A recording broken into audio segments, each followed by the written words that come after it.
Hrách Impuls, kto nepozná, tak je to zelený hrášok, veľmi pekný, veľký. Sme ho zasiali preto teraz prvýkrát, lebo vidíme, že cenovo je posledné 2-3 roky o 100 eur vyššie ako ostatné hrachy a je to teda veľký záujem do Talianska, export. My v našom potravinovom programe si ho chceme aj vyskúšať. Viete, že máme v sortimente ten polený hrášok, tak tento Impuls sa nám bude zdať byť lepší na to. Ako Aviron, ten ozimný je veľmi maličký, toto je veľký hrach.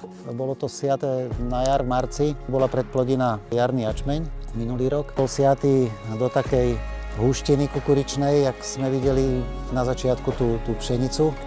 Takže pred rokom tu bola v tom jačmeni koberec kukuričného kôrovia. No a vidíte, že bez akéhokoľvek zapravenia, bez spracovania, bez mulčovania, nič sa tu nerobilo.